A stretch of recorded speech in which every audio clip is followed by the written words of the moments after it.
What's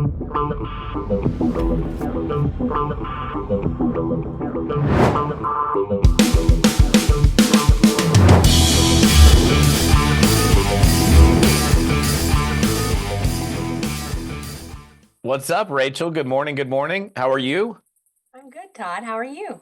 It's good to see you. I'm doing, yeah, it's been a bit since we've seen each other in person, but Yes. thanks to streaming video, we can look at each other from across the country. How's it going? Yeah, yeah. All is well. All is well. All is good. We're actually in a brand new house. Isn't that's crazy? The house you were in my old house.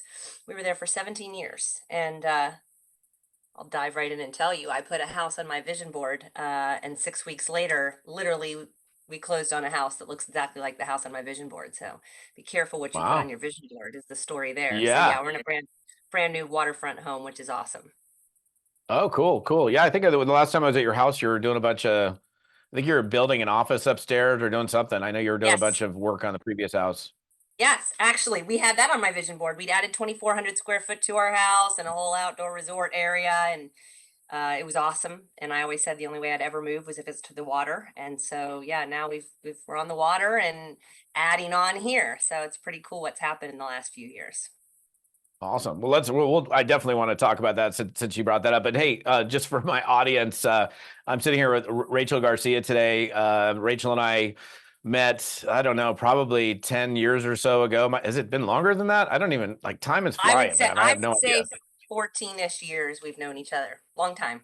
Wow. Oh my gosh. Yeah. So I met Rachel at an event. I was speaking for a company that she was involved in, and actually is technically still involved in that company. Got merged to another company. So is this your one and only network marketing company? I mean, if we're looking at it from being acquired.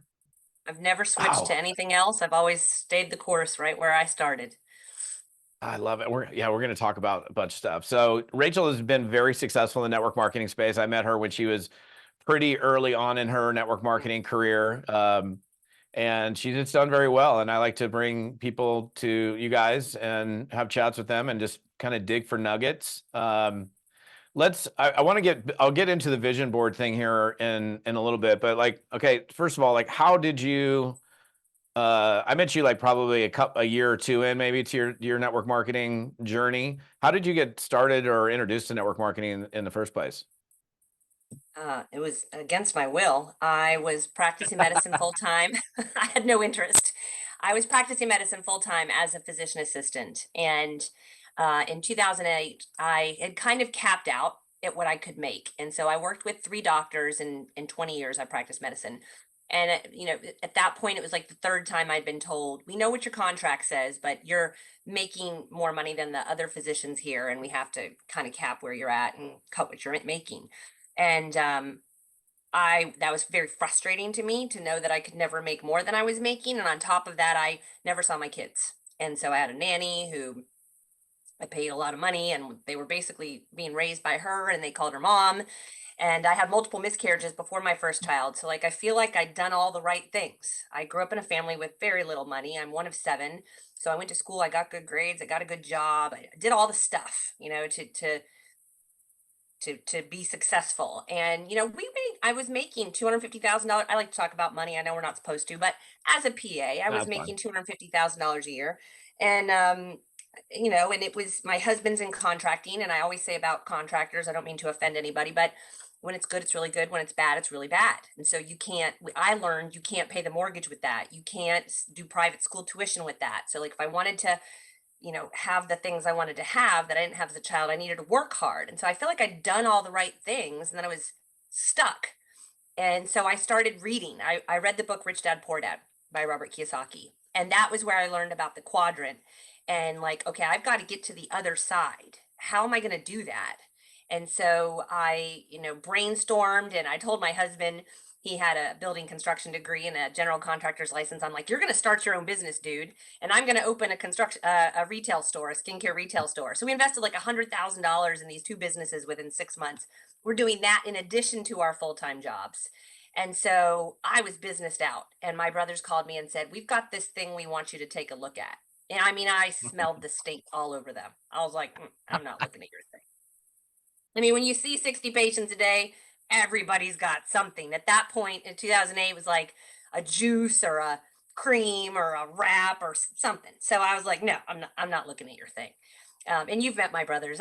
They were like, you know, you got to look at what we're doing over here in Tallahassee. I'm like, I don't care what you're doing in Tallahassee. And they were like, okay, well, we know you're really into nutrition. Will you look at the nutrition side of what we're doing? And weirdly so, I was. Side note, most people who go to medical school do not learn about nutrition. We learn about writing prescriptions. And so my nephew had just been diagnosed with severe autism, and I sat with my sister as we were told he would never speak. He was totally nonverbal at the age of 3. He was still in diapers. And I just had a lot of questions about that. And I have a master's degree in clinical medical sciences. So I started researching and trying on my own to do what I was learning through my research, which is nutrition is really important. Getting the toxins out is important. So I've got the juicer and the garden, and I'm going to the health food store and all my free time. And the 18-year-old behind the counter is chasing me around trying to sell me their expensive calcium. Like it was just so much. And so I was like, well, I am really into nutrition. Let me look at what you've gotten yourself into, boys. So I look at it and I'm like, oh, this is really good. Like this is everything I've been learning in the last 6 months about nutrition. Like this is amazing. Where did you find this company? And so I called them in the morning and I was like, I want everything. I want all of it. Like we need this. And so that's how we started. And I said, I'm not going to tell anybody.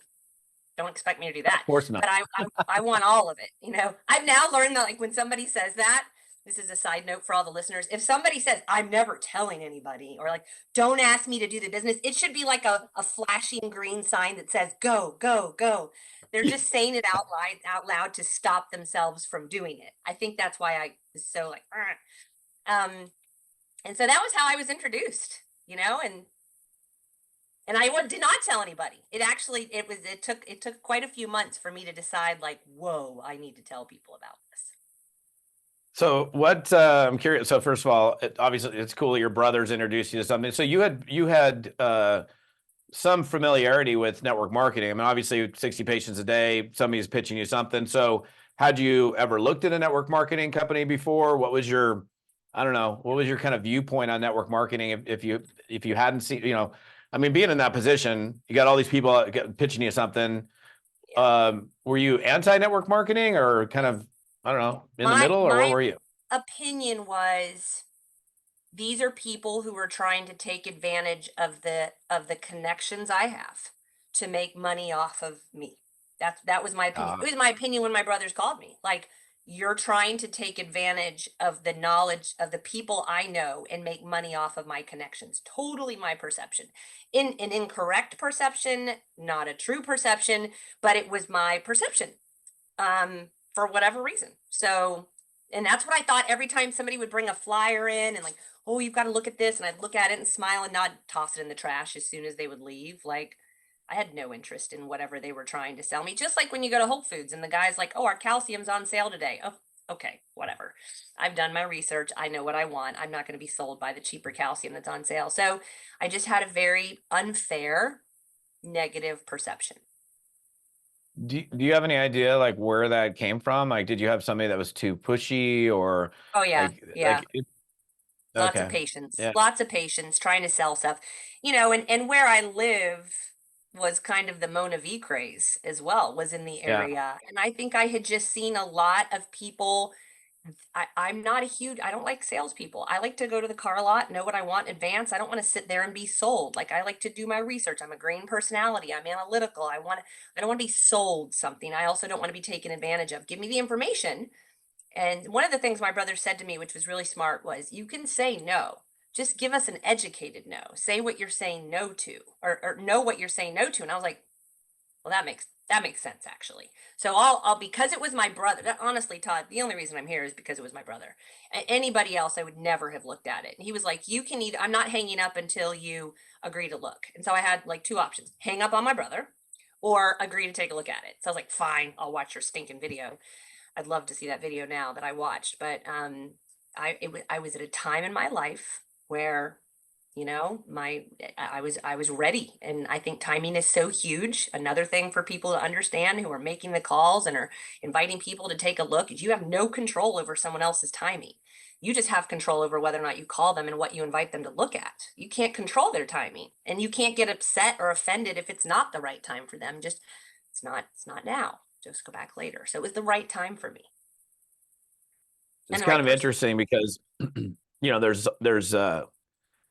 today it seems like everybody goes straight to the internet, straight to social media, and they're like, oh, forget the warm market. In fact, like marketers are really good at, stop, don't bug your friends and family, stop, begging people, the close one. You never have to talk to a friend. And here, it's your brother that brings it to you. And it's literally changed the direction of your life. And you even said it, if it was anybody else, I wouldn't have looked at it. So for you guys that are watching, you know, these people that you have tight connections with that, you love and that you trust, like, whether it's family or close friends, and you're avoiding those people, I think that, there's nothing wrong with social media and playing that game, but, a lot of times people do avoid, engaging with their closest contacts, which I think is a huge mistake. I mean, imagine if your brother didn't, you might still be in medical. So, Oh, we oh, talk by the about it all way, the time. just so you guys know, especially those of you guys that follow me for a while, when I talk about my friend Rachel and I tell the story, and look, just so you guys know, like I do a lot of storytelling to teach lessons, and it was interesting because I know last week when we talked, somebody had mentioned that oh yeah, you're the Rachel, right? So just so you guys know, when I talk about my friend Rachel, who got involved in network marketing, who was working in the medical field, who had a 5-minute commute to work and a 5-minute commute home from work, who made over 100 grand in her first year and only made that one call on the way into work and called that person back on the way back from work that day. This is the Rachel. So you got it right here in front of you right now. So tell it from your perspective, because I remember when you shared that with me, I was like, people, oh, I don't have the time, which is the biggest excuse our prospects have. And then network marketers who join, they're like, oh, I just don't have the time to do it. Why don't you share that in your own words? What happened for you in your first year?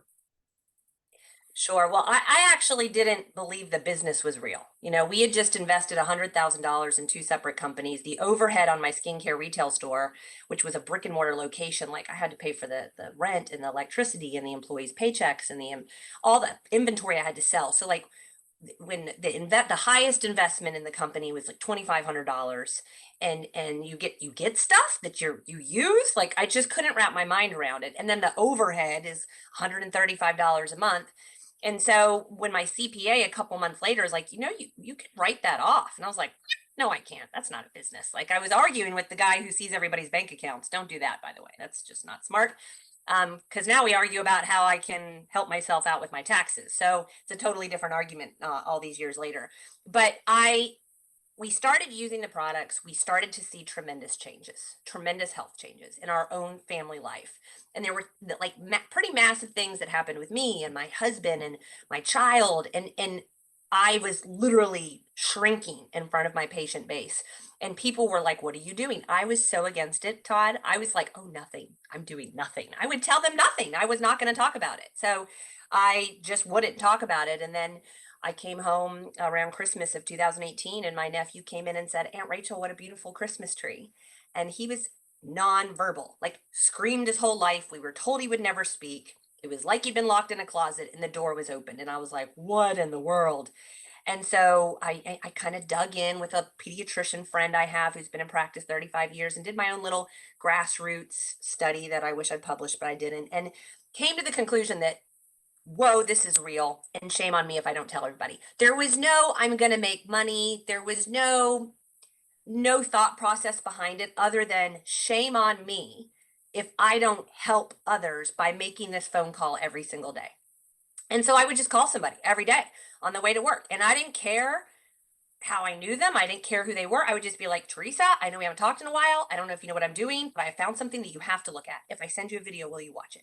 And of course they would be like, well, what is it? And I'm like, I don't have time. I'm pulling into the parking lot. There's 3 patients waiting for me already. I'm going to be in surgery all day. I'm going to send you a video. I'm going to call you on the way home. Will you watch it? And, half the time they'd lie to me and say, yeah. And I'd call them back on the way home. And half the time they wouldn't answer. And I just didn't care. I didn't get emotional about it. I wasn't, I love your story about the waitress and the pouring coffee. I wasn't like, throwing the coffee mug down after somebody says, no, I don't want coffee, and running out saying, I'm no good at this. This wasn't my job. I wasn't trying to make money. I was just trying to get people to understand, like, your child's life, your life can be radically changed in the terms of these products. Okay, so that's how it started for me. And that's really all I knew to do. I didn't have time to listen to mentoring, coaching. The company was very smart. They got me to speak on team calls at least once a month, which kept me plugged in. Right. So it'd be like Monday night, I'd be coming home like, crap, I have to speak on a call tonight. I better like study up on this stuff a little more. And so they kept me plugged. It was very smart on their part, kept me plugged in enough to where I just kept talking about it. And then we started earning checks and trips, and the trips are what got, my husband Javier. The trips are what got my husband. He didn't like it. He didn't even care that I was making money. The money like started to surpass what I made in the skincare store, and then started to surpass what he made in the construction company. He didn't like it. It was time away from him and the boys, more time away. And so it wasn't until we earned the first trip that he was like, when is the next one? Because he's a boy. So, He likes the parties. He likes the people. oh yeah, yeah. So that was the I just beginning. I think mean, that it's was the first 12 months. That was it. I just think it's so fascinating. It's such a great story because it's not like you did massive effort and you're like, I'm calling 20 people a day. It's like one person in on the way in, I'm calling that person on the way back. And 12 months later, that you made six figures your first 12 months.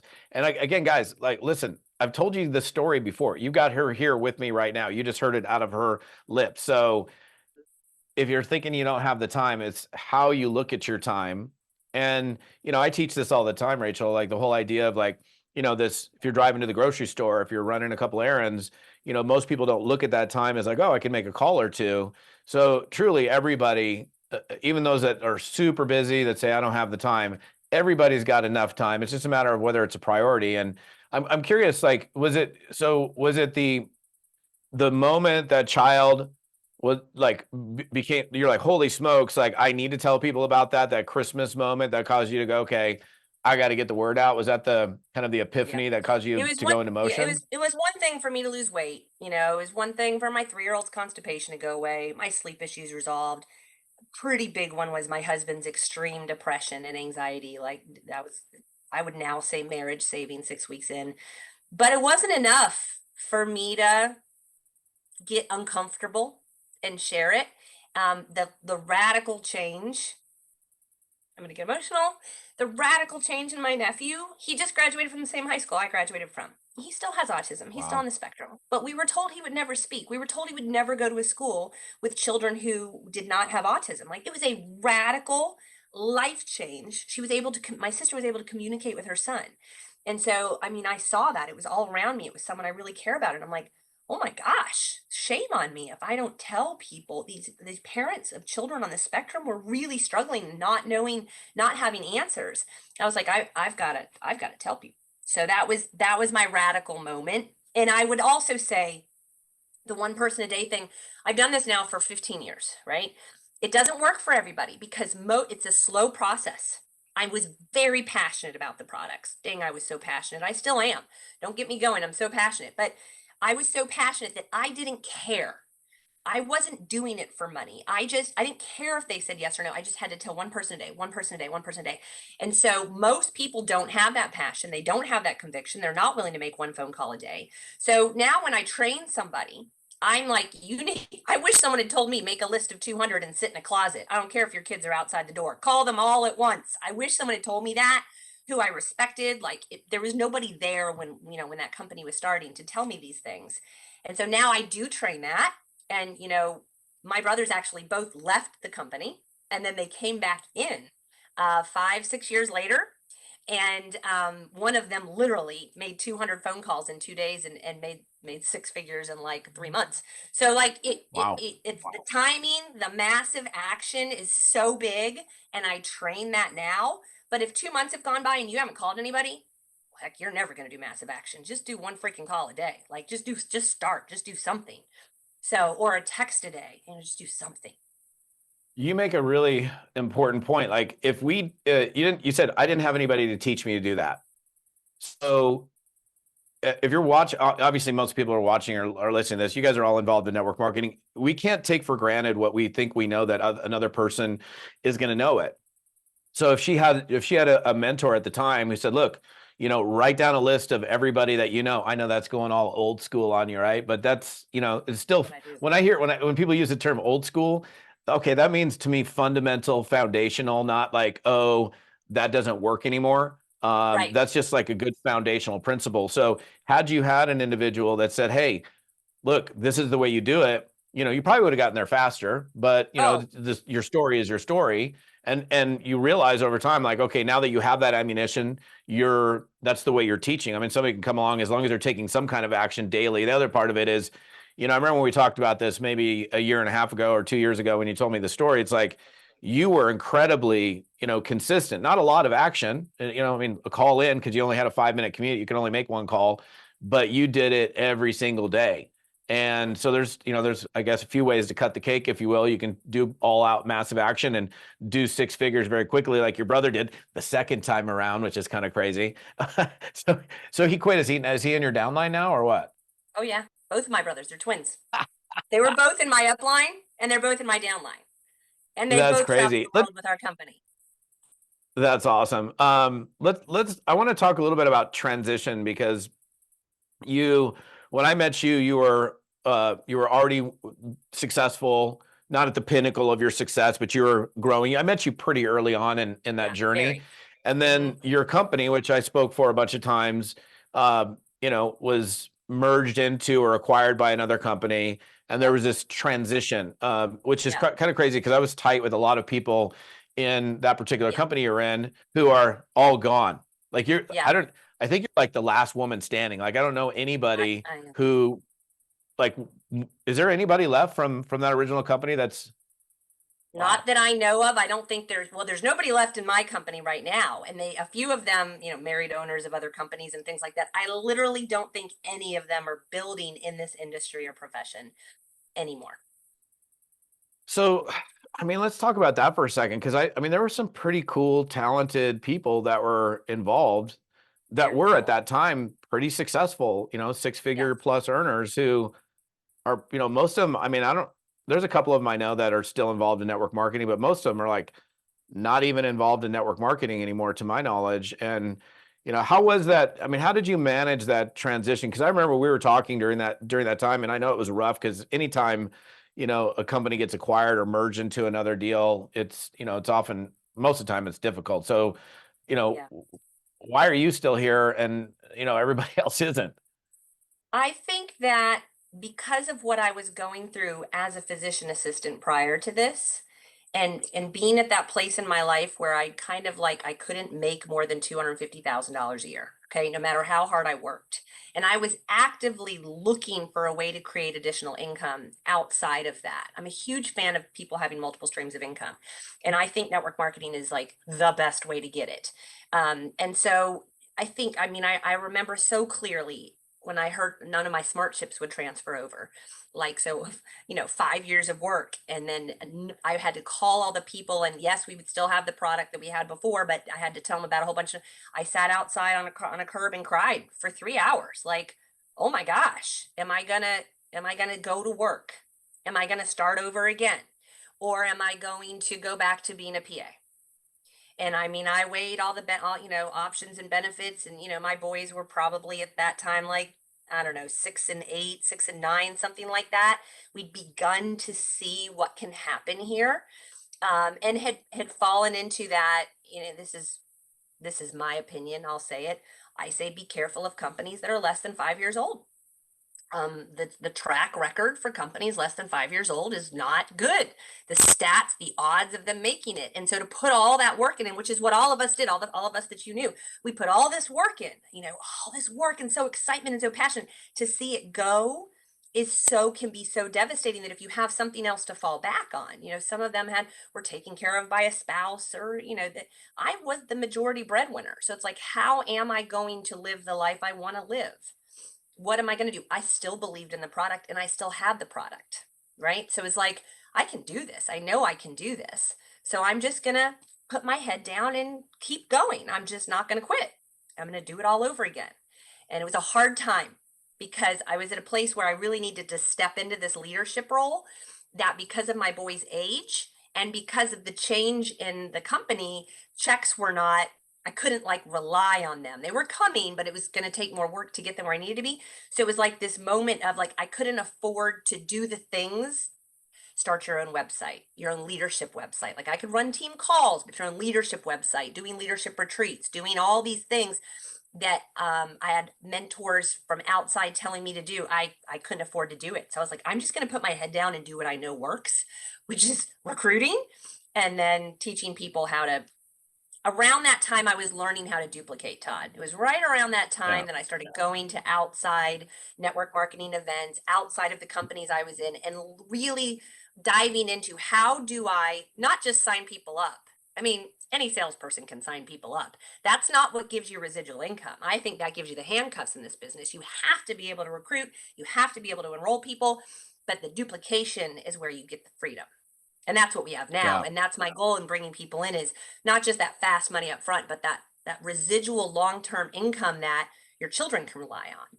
And so that was a massive transition for me. And that's really what came out of it, is like, not just to be the superstar in the diamond, but to create other diamonds, to bring other people on trips.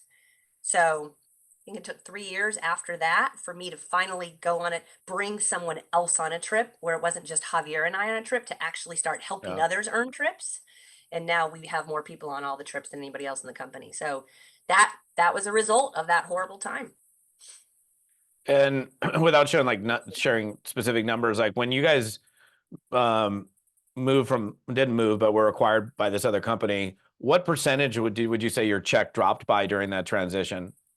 It actually didn't drop very much. I mean, 10%. It didn't drop very much. They did a very good job making it smooth, and I went to work with the phone calls. And people loved our products. They were like, yeah, I'll totally switch over with my credit card and give you my credit card information again. And they started purchasing that product again. And then they started adding other products on. So maybe a 10% drop, but that was a result of me going to work. Like, call. All those smart chips that I'd set up for, 5 years, I had to call them all. So like literally you are the last woman standing. Seriously. Like I'm thinking now, I'm like, is there anybody? So did you talk to like other people that just like, I mean, do you have any idea why they couldn't hack it? I mean, you only had a 10% drop. I mean, it was tough transition anytime you're moving from one company with a really kind of a single product focus essentially to, this entire line of products and a totally different culture, Yeah, different owners, different everything. Like, you have it's any that. idea like why these people just It's couldn't cut it? It's that. We had a tight culture, a tight community in that other company. Like I said, I never had anybody go on trips with me. These other people that would like bring me in and include me. And Javier and I felt like little, outsiders not on their team, and they would teach us and include. We were such a tight knit community. Heck, I flew to Hawaii twice to help build their teams, and they were cross-lined to me. Like, we had an amazing group, and that was gone. And it was a huge part of what I think held all of us together, was that relationship and that community. And then it was like we were tiny, and so like we had 24 diamonds, and we were in this new pond, and we were little tiny fish in this big old. These people were making a lot of money. They had big stories, and we weren't the big dogs anymore. So maybe there was a little bit of like ego, and like Yeah. I just listened to Layla Hormozy do a podcast with Ed Milet this morning, and how ego can really kill you. And for me, it wasn't about that. It was about, I have found the thing that will give my boys the life, the financial life, and me the freedom I've been looking for. Am I willing to shut up, listen to whoever's here, and follow the leader? Follow the leader, not be the leader. Follow the leader, because I was the leader before. Not really. I was a leader in my own head, but I didn't have anybody earning any trips. What am I willing to follow? And I think it was a new culture, a new community. And that's probably one of the biggest things. Probably one of the biggest things. It's interesting because I've seen this happen dozens and dozens of times where companies are acquired or merged into other companies, and it's never easy. You have like your existing culture, which in most cases is probably pretty tight, like yours. I could think of another example right now where incredibly tight culture. really great product that they all focus on that one main product. They had a couple other products, but they went into this new deal and it just was like, who are all these people? Like, this is weird. It's like, these aren't Yeah. our people. This is all these other people. Now we're being brought in as the redheaded stepchild or something like that. And it's hard to make that adjustment. But what I'm hearing you're saying is like, and this is an important thing for you guys that are watching, like, you had this corporate experience, you're doing well, but you were capped. You had a hard cap at $250,000, which is so typical of corporate America. I mean, you probably could have made a lot more, but they're like, no, we're going to keep you right here. You got to keep working. You got to keep doing what you've been doing, the long hours away from the family and all that. But, here's the ceiling, right? That's so unfortunately typical, I guess, fortunately at the same time, because Right. if they didn't cap you, you probably wouldn't be doing what you're doing now. I'd still be So there. Yeah. yeah. So it's interesting, like and this is so common too, where people, when we get somebody started at a network marketing company, most people will sit down in their, getting started, fast track process, whatever they call it, launch process. Okay, why are you doing this business, right? Getting Yeah. clear with like what those core underlying deep seated emotional reasons. We have an industry term for it. Find the why that makes you cry, right? But I Yep. mean, Yep. it's kind of corny sounding, but in the end, it's really true, right? If you Yeah. can find this deep seated like hardcore emotional reason that no matter what happens, and you've had not just this one thing happen, but other things happen. You guys had back office change. We'll talk about that in a little bit, but you never detach from your why. Like you've referenced going back to that. Look, you had a level of success. You had a chance to experience that, the freedom that comes along with it.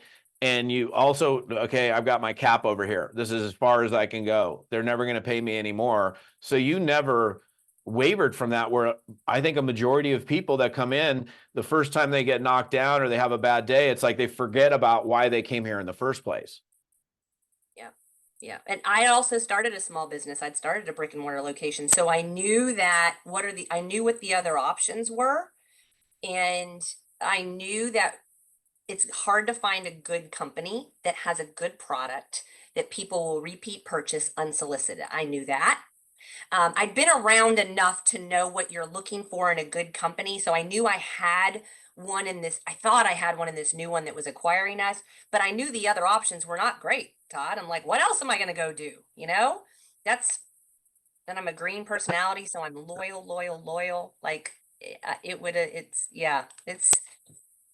it was all the right things happening to me to recognize what I had. And I think if people can just understand, I think I got it. I was able to start dreaming. That's what happened in those first 5 years. Like I was able to start dreaming and like, go, okay, in 2 years, I'll have this many on my team and the income will be this, and I'll be able to go here. And so all of that started to happen. And then, sorry, I have a dog that's trying to get out. So, and then, all that started to happen, and then it all crashed, and I had to really sit back and go, okay, what are my options, and recognize, sorry guys watching, like network marketing is your best option, especially if you're a hard worker, like if you're a go-getter, and you want time freedom one day, like network marketing is your best option. Your challenge is finding the right company. You don't even need really the right leader, because right now in the time that we're in, you're watching this for free probably. Like there's so much mentorship, there's so much leadership out there that you can get for free. But I've been asked before, if you could go back and tell yourself 10, 15 years ago, what would you tell yourself? I've thought about this a lot. Everything changed when I started really investing in my personal development. Spending $15,000 to go to a mastermind in Cabo January of last year, like changed my entire business, increased my pay by like 25%. Like it's hard to do it. It's hard to say I'm going to spend that money. Like I saw you're speaking at something coming up. Like it's hard to spend that money and justify it. But when you start putting yourself in those situations with other people who are more successful than you, like I was trying to think about how I met you. I'm like, I don't even know how I met you, but it was at an event somewhere. And then I started asking, Willie, like he's flown into my teams. Like you flew up to my teams in New Jersey, you flew to my teams in Florida. He's come in and trained my teams. That was me putting myself into a situation where I met Todd and saw his value and was like, my people who aren't willing to spend that money how can I get that value in front of him? So like invest in yourself and put yourself in those rooms, because that's what's taken me to a higher level every time, every time. So that's golden tip right there. Yeah, for sure. For sure. And it's like, it's not like your career has been without challenges. Like that's, Oh, you know, people like look at successful people and all they see is where you are. And I think it was like Natalie Cole is the one that has this quote, like everybody sees the glory, but they don't know the story. And it's like they see your house that you live in and the lifestyle that you have and the trips that you go on and whatever, all whatever, and then but they don't see, okay, well, we went through this transition phase. And then there's another transition. And I want to go into some strategy, but I know you guys had, and this is always difficult, like when back office changes or even management changes. Sometimes you got C-level executive, they change the yeah, CEO, or yeah, they change. I think, in fact, you guys did have a CEO change at least once. And then at least, you at guys least did a one. full-blown back office change, which those are always nightmares. And push through that. So Yeah. I've seen people bail. I've seen multiple people bail when that's occurred. So again, like going through that, like, what did you do? How did you like weather that storm? Obviously, we know that you're attached to your why and like you're driven and you're like, this is what I'm doing, but like strategically, how did you deal with maybe not the CEO change because that's just like a person at the top, but really Yeah. like, okay, the stuff's not appearing in our back office. I can't even pull reports or whatever happened. How did you That kind was of work your way through awful. that? That was Yeah, I probably one know. of there were some pretty bad ones. That was probably number one or two in the series of five horrible things that happened in the last 8 years here. So here's what I'll say to that specific, and yeah, I will magnify. I mean, for 9 months, we literally could not enroll people. Because there was a software Wow. change. There was a software change that one of our corporates decided to make this software change happen and left right after it happened. And we literally could not enroll people. Smart chips wouldn't go through, or they would go through times four and charge the card times four. It was just catastrophic. This was December 2019. So we're Wow. going into COVID, right? Not knowing we're going into COVID, but March of 2020, nobody can order their products unless you sit on the phone for an hour and a half and wait for customer service. So the fact that we made it through, our owner had a whole new software system built in 8 months, and we now own our own software, so that can never happen again. But the fact that we made it through that is most companies would never have made it through.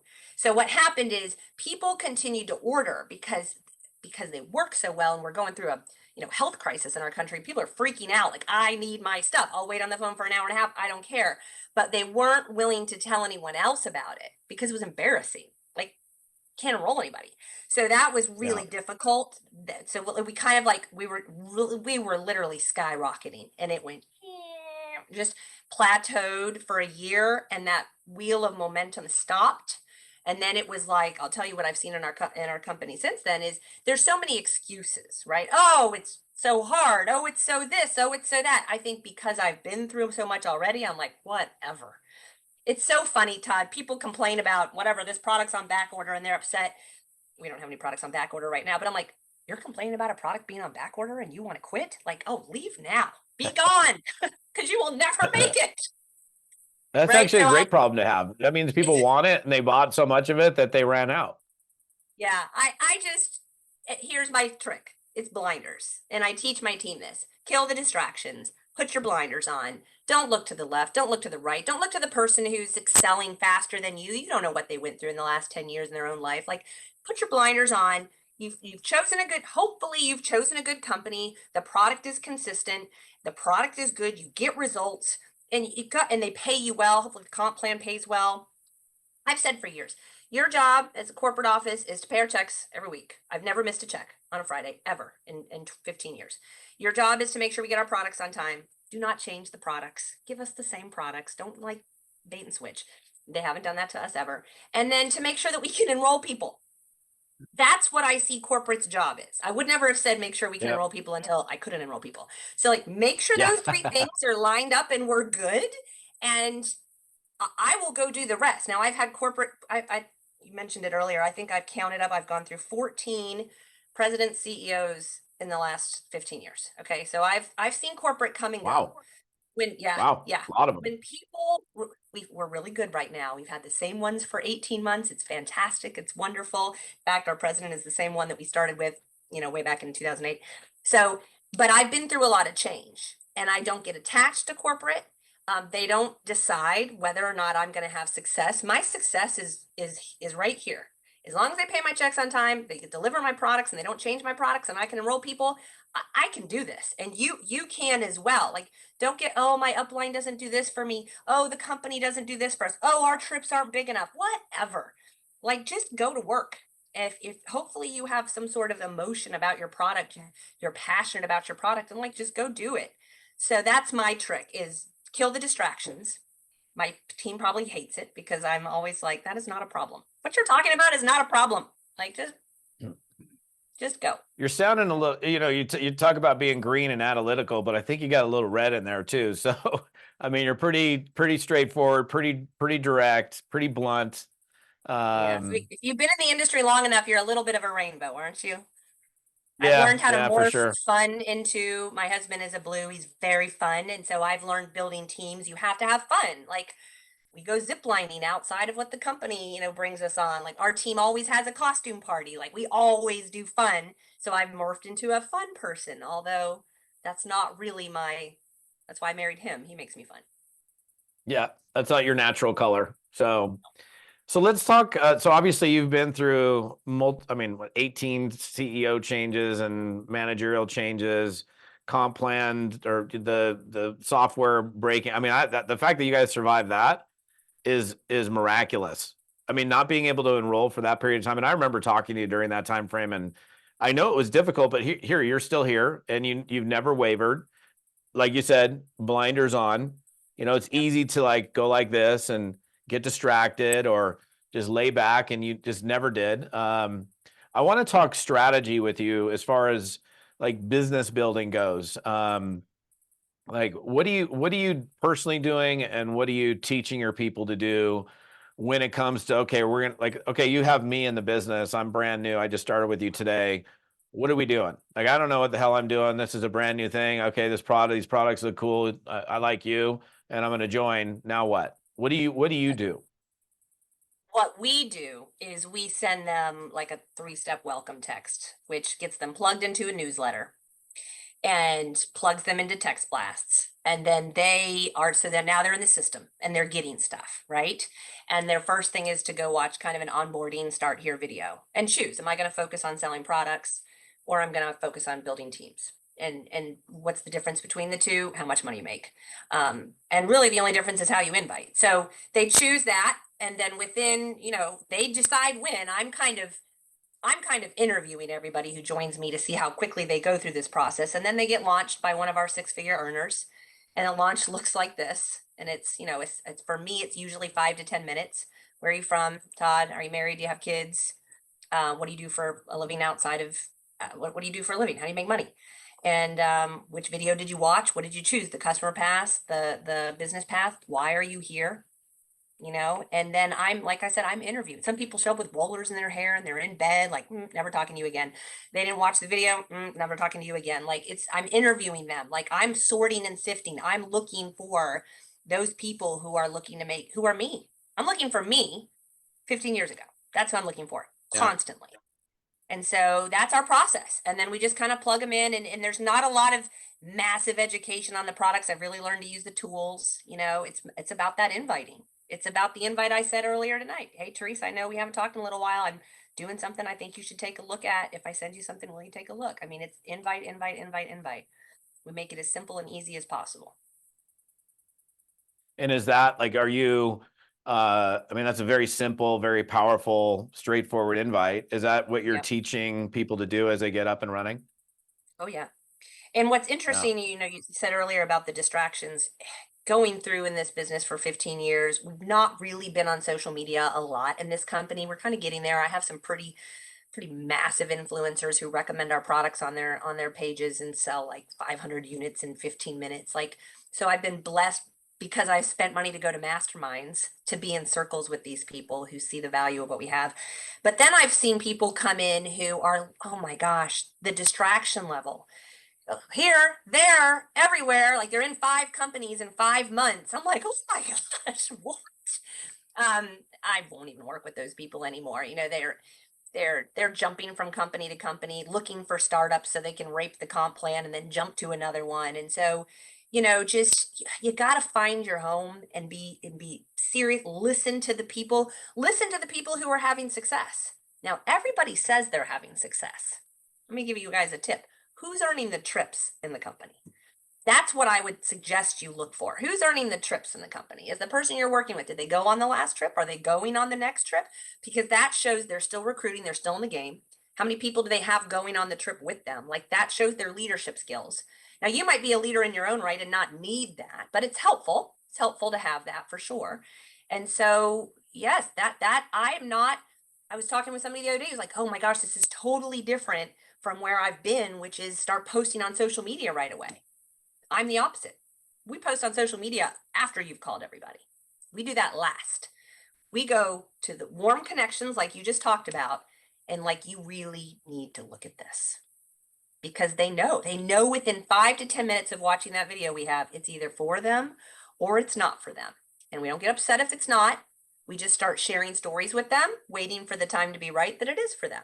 And so that's my whole thing. Invite, show them a presentation, and then keep dripping on them. If they have questions, then we do connects. You know, I spoke at a high level leadership mastermind a couple weeks ago in Hawaii, and we were having this discussion about like the trends, right, with social media, Facebook, Instagram, TikTok, whatever.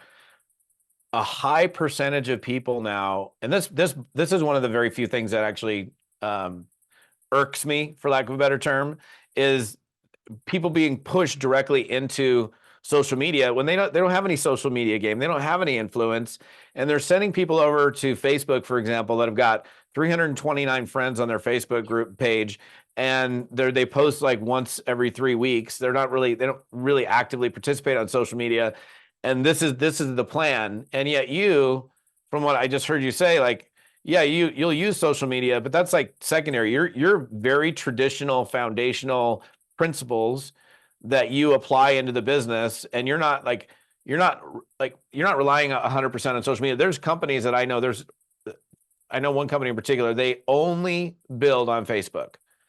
And if anything were to happen to Facebook or to them on Facebook, they're out of business. And they've had with a couple of Facebook outages, they've had a couple of scares, but I think it's just so beautiful that you focus on the fundamentals. So do you get pushback from people? I mean, first of all, I already know you are just a business lady. You get the business done. You're about the business. I mean, I know that about you, and you don't mess around. Like you treat this like you're talking about interviewing people. Like so many times people are like walking on thin ice. They're afraid to scare off the person who hasn't produced any volume yet. I don't want to scare them away. They just signed up, and you're like, if you don't get through the process, and we have our strategy session, I'm not working with you, which is a great attitude to have. It's like, wait a second, you're not going to work. It's like there's immediate fear of loss, and it's real legitimate fear of loss, not like you're messing around. Oh yeah. Like I think to some extent, like the way you do things is like, I mean, I've worked with a lot of different organizations and companies and groups, and I don't know, I haven't done a statistical analysis, but I'd say easily 70% of those groups are these social media things that's where they first go. But you don't even go there first. You go to the foundational stuff that we've always done, that's always worked. Do you get pushback from people like, I'm not really ready to? And if so, like, how do you deal with that? Because especially if somebody, for example, somebody had previous experience, which in some cases that happens, they had previous experience in a network marketing company or 2 or 5, and all of those places that they were before, it was all about, hey, go out and do your launch post and do this post, and now you're here like, hey, no, we're going to have you write down a list and let's get after it, and we're going to call these people and this is what we're going to say. How is that experience, or have you experienced like any kind of pushback from people who may have had previous experience in a social media driven organization? Yeah. 2 different things happen. One is people who've not had success in these other companies, and they come here and they see that I have success, and they're like, I will do whatever you tell me to do. Right. So that's not typically a problem. Where we've had the problem is when people come in who have had some success. I'm going to again talk about the jumpers, parasites. Jump, jump, jump, jump, jump. They come in. I hear what you're saying. I'm going to do it my way. I have 1,000 people that are come over with me and we're going to do it my way. And I'm like, okay, have at it. I'm here if you need any help. And I've actually even had it happen, recently in the last year or 2 years, one time. And that's why I am so bold and strong now, because watching I journal a lot, Todd. I sit back and read old journals. Like, I was at a place where I'm like, okay, like this little hope in my head. Maybe they're right. Maybe they know what they're doing. Now I know. No, I know what I'm doing. I know I make more money than you. I know I have more success than you. And I know I'm helping more people than you. So why am I listening to you? And why am I going to let you come in and have any kind of interaction? I see myself kind of as a shepherd. Like, I have these sheep that I've been caring for some of them 15 years, some of them 10 years, some of them 6 years, many of them, right? So, like, why am I going to let somebody come in with a big head who's been in 5 companies and in the last 6 months, tell me how to run it? Like, I actually won't even, if that was if somebody like that was to come in tomorrow, I'd be like, this is not the place for you. I always end up finding some really good sheep that were under them. Like, even now, some of my people that I really believe are going to do just tremendous here came in that group and stayed when those people moved on to the next one. And now they're on their third one from since they were here. Like, they stayed, they were looking for leadership. They were looking for a system. They were looking for more. And so I just become more bold, I think, every year. And like, no, I know what works. And people are looking for leaders, right? They're looking for people who are like, no, this works and this doesn't work. And I know, because I've seen it. It's rare to find some. I know I'm rare. I know not many people have been in the field 15 years doing the same thing and still working with people and going to people's houses and doing, not many people do that. And so I've just become more bold because my time is valuable. I have a husband who is very demanding. I have a dog who you just heard. He's very demanding. 2 boys. My son's just home from Clemson. Very demanding. They want my time. And so, like, I'm going to give my time to some Yahoo who's been in 5 companies in 5 years and doesn't even make what I make, in a month, what I make. Like, why am I even talking to you? Right? Unless they're Yeah. humble and like, okay, I'm ready to learn from you. I'm tired of jumping around. I'm ready for a change. Um, I would say that's how I handle that. No, I think that's great. And I think people are really looking to be led. I mean, you get egotistical people that come in, I'm going to do it my way, and okay, how about it? Go for it, and come back to me when you're ready to have a real conversation. And we can't control people, obviously, but you certainly can control your time, and you're going to decide who you're going to work with. And I mean, I think there's a lot of lessons in that for you guys that are listening and watching here too. Like, okay, how am I treating my new people? Am I just letting people lead me around? I think probably when I first met you early on in your career, you definitely weren't the way you are today. No. I know Yeah. I most certainly wasn't. Like, I would take anybody who would sign up, and if you Yeah. wanted, oh, hey, go ahead and go do it that way. And now, like, if I had somebody that joined a business that I was involved in, I'd be like, dude, why don't you go ahead and make your first 10 grand a month my way? And if you want to go screw it up after that, you're welcome to. Yeah. And I'm dead serious when I say that. Not like, oh, Yeah. yeah, you go do your own thing. So, like, again, this kind of comes to you're controlling and running your business, and you're running it like a business, like you owned the business. It's like, if you owned a company and you had 15 employees, were you just like, yeah, you guys do whatever today, have fun, do it however you want to do it? No, we have systems and we have processes, and this is the way we do it. These are the expectations we have. That's the way all companies are run, all successful companies. Why aren't more network marketing organizations run that way? Well, probably because the leader hasn't decided to run it that way. Right. And we've had the conversation, I think, before about franchises. And, just so you guys know, I actually educated on, I have 4 of Todd's CD sets and books all sitting right here. And I teach on what he's taught for over a decade to my team all the time. We've had conversations in the past. And I remember, Todd, I think you educated me on the paperwork that used to have to be filled out for people to get a franchise, and like just the dockets of information that we used to sign. And here you like click a button and you can spend $149 and you're in. Like, what? I wish that the lowest you could spend to get in is $10,000 and you had to sign 100 pages to get started. Like, if we had that, they would then understand, they treat it like a business, right? So it's, you got to treat it like a business. You've got to understand what's possible here. I actually just did on my call last night. I have a team call every week. And what are the things I did that got me to the success level I have? There's 5 things like that I came up with really quick that I know I've done that the average person doesn't do. And that's the things that if you own a franchise, you've got to do these things. You have to check in every single day. You have to be consistent. You have to be coachable. You have to be willing to go to their, when people buy, we've talked about this, people get a franchise, 50,000, 500,000, whatever it is, they have to go to the place, the Subway training site on their own dime, pay for their own hotel, stay there for a week or two and get trained. You're not allowed to open the doors until you've done all of the things they teach you to do. If people here, though, jump in like, I think I'm going to do it my way. What? I am not working with you. You're going to taint my name. No, thank you. So it's just you got to teach it. Find a leader, find somebody who knows what they're doing, and follow the people who've had the success you want to have.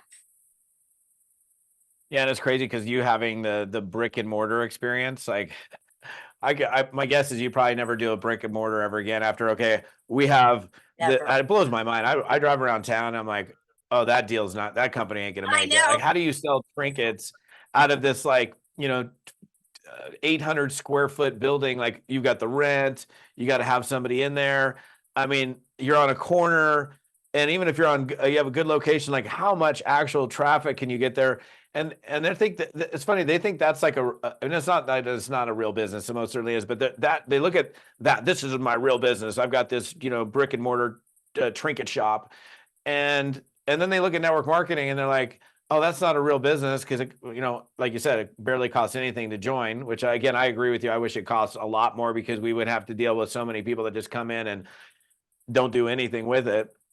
And the power behind network marketing is like, okay, I got that brick and mortar on that corner and I got 10,000 more around the world, and nobody has to pay the cost of that or deal with all the other headaches. So And they I don't, I mean, duplicate while you sleep. You wake up with 15,000 instead of 10,000 if you do it right. Like, it's crazy how it can work. It's yeah, the it's best business nuts. in the world.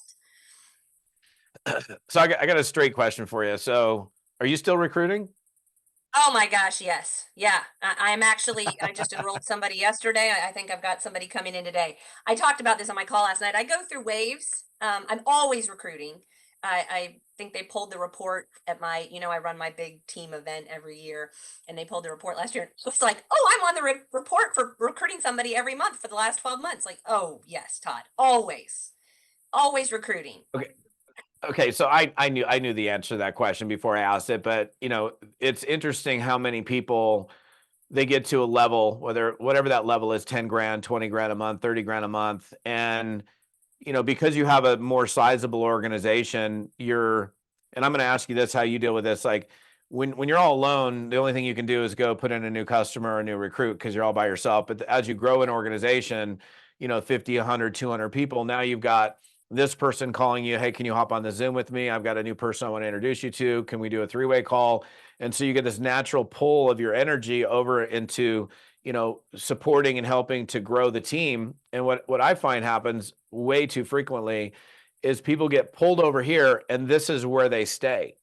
Mhm, And they just now, because the truth is, it's a lot easier to kind of do Zooms and 3-ways and support the mhm. team and put team resources Yep. together rather than pick up the phone or reach out to somebody.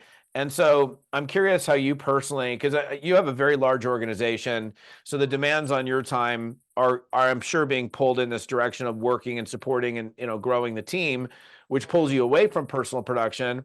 But even like when you talk about your personal reporting, every single month you may not be recruiting 30 people a month, but every Yep. single month you're putting numbers on the board personally. So how Yep. do you personally come back to making sure that you're staying productive when it can be so easy to be pulled over here like many people do? I've gone through that management mode, and you've got to remember I've done it a long time, and I've found myself over there, and I guard my time, and I've learned the techniques of duplication. So my goal in the beginning, I was really good at signing a lot of people up. It was very difficult for me to get them. My goal has changed from what are Rachel's income goals to I have it on my vision board right here.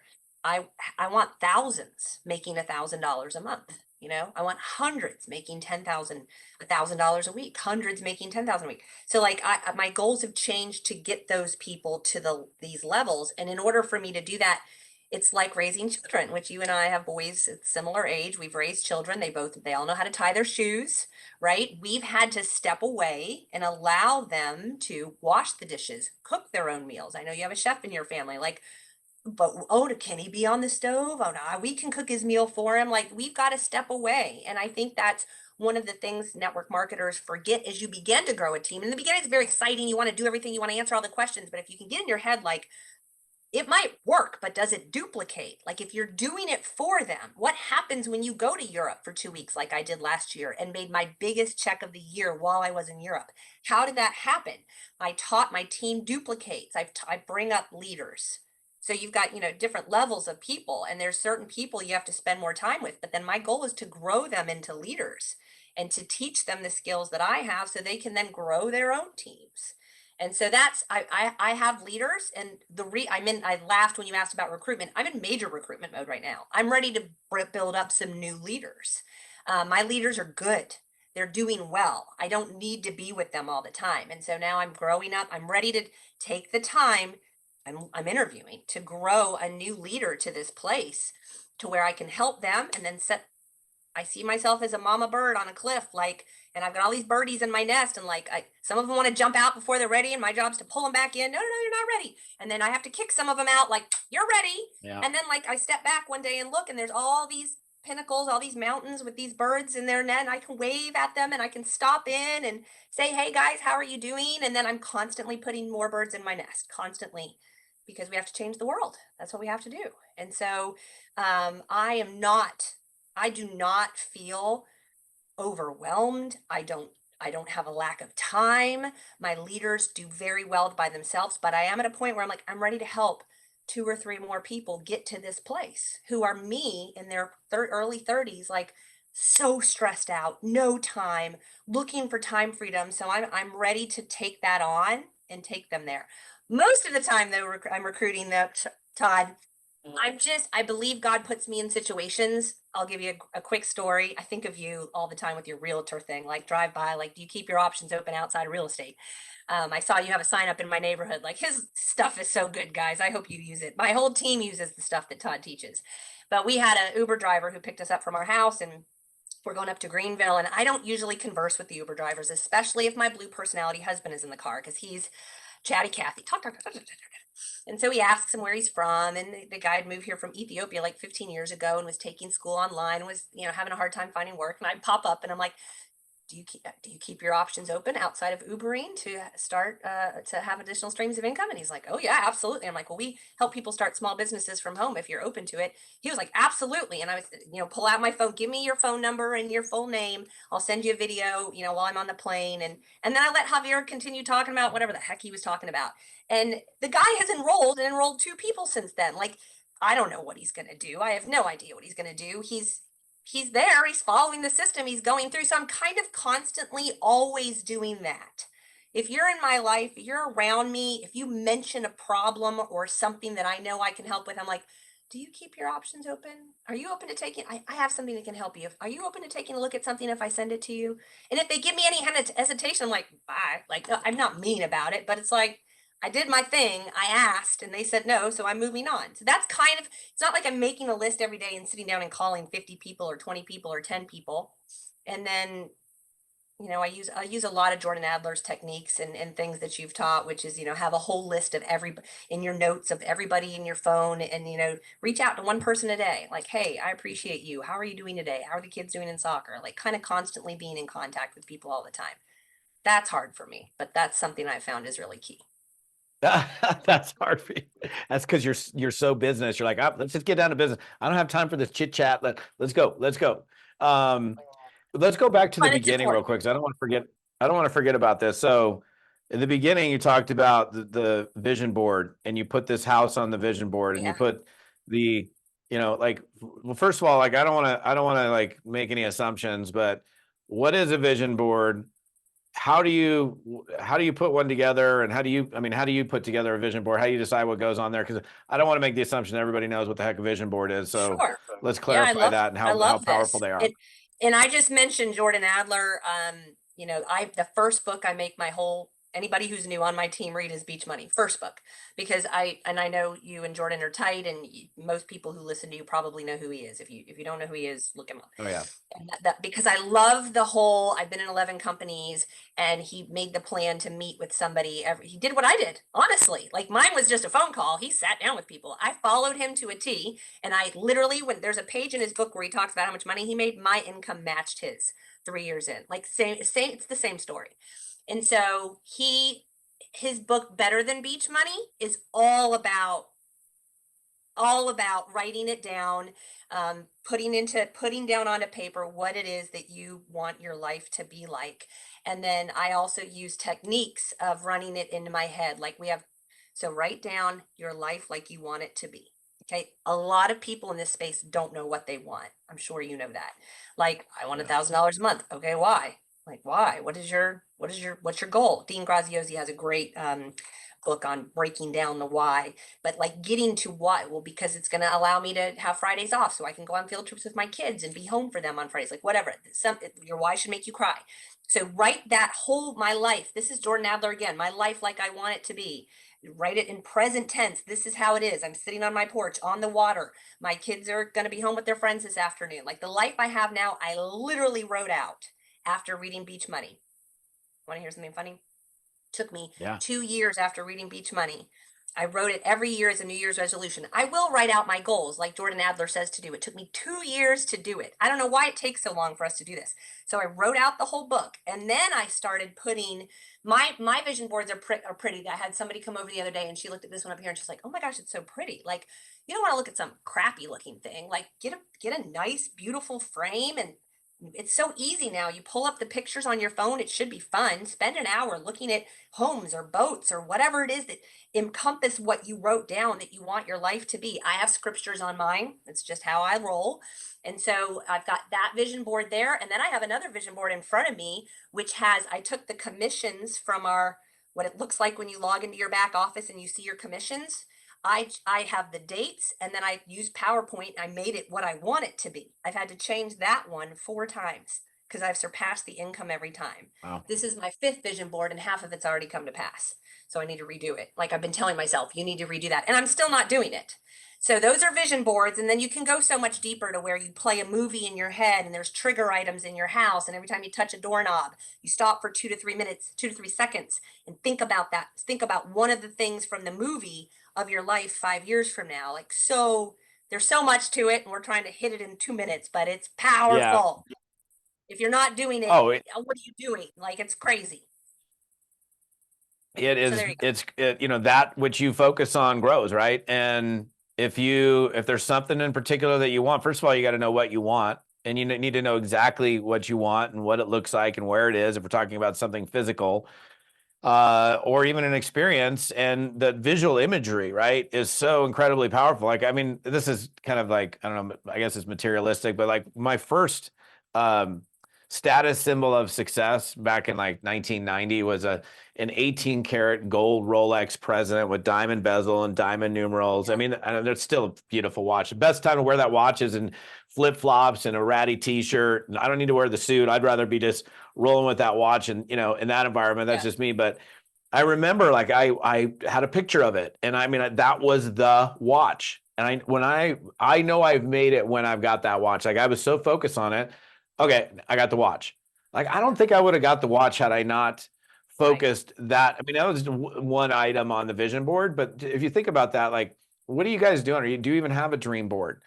Do you know what you want? What's your house look like? Where is that house? Like, I mean, you might be looking like, I would really love to live in this spot over here overlooking Mount Bachelor, and we'll go over and sit in that house and take pictures of it. Maybe it's not that exact house unless it's for sale, and you go knock on the door and say, hey, and I mean, kind of think everything's for sale at some point, but maybe you're in that neighborhood. Maybe you take a picture of that house and you physically put up. And I love how you take it and you frame it, just I mean, there can be some pretty ratty. I've seen some pretty ratty vision boards where you're Yes, like I using have too. glue, and it starts to, that glue is weird because it's like the magazine pictures start to like curl up, and it's all curling at you up on your wall.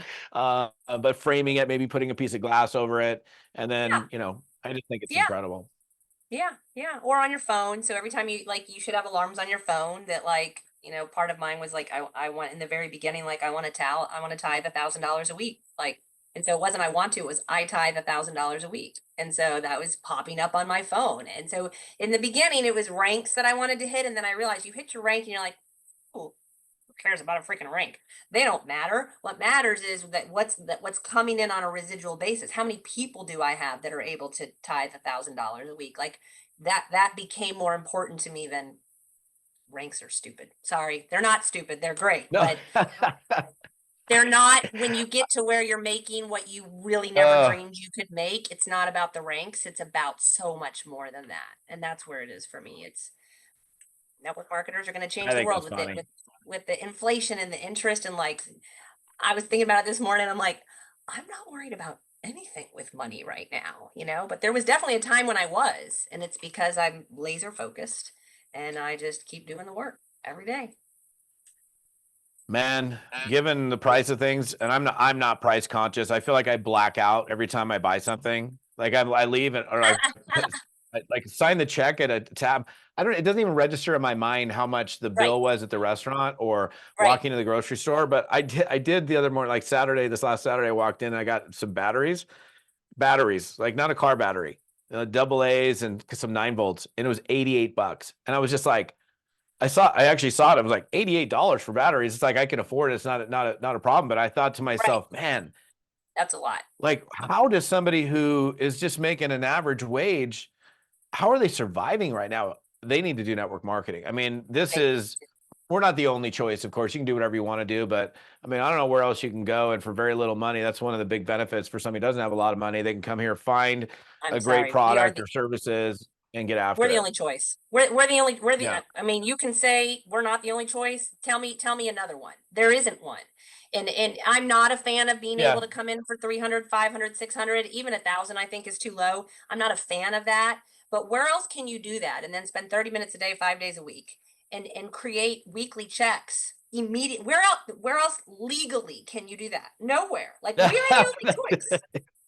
Like Well, wait a minute. I could go we're back to the high school days, yeah, there you go. selling, Right. selling. So I mean, and Yeah. it's legitimate. Yeah, it's a whole nother world that once you can get past the skepticism, there are a bunch of crappy companies. There are a bunch of scammy companies. 98% of them are gone in 5 years. Like, but if you can find one that not everybody knows about, that's made it past that 5 year mark, that has products you can get behind, like you can do big. You can make more than you ever dreamed of and help a lot of people along the way. It's the best industry ever. I'm so thankful. I think all of you listening to Todd are so thankful for what he's poured into us literally for free for well over a decade. So thank you, Todd. Like my people know who you are. They hear me say exactly what you say all the time. And it's we're just trying to help people, live their best life, which is what it's all about. Absolutely. Absolutely. Well, Rachel, I want to just say a big thank you for me personally, and I know my audience is going to absolutely love this. And I just appreciate you spending time and sharing with the folks. And hopefully, the important thing, guys, is listen to this, watch this, and then act on it. There's all sorts of nuggets throughout this conversation. The important thing is that you act on the knowledge. Knowledge is powerless until you put into action. So, Rachel, appreciate you. We'll chat. We'll Good chat to, soon. all right. Good to see you. Bye.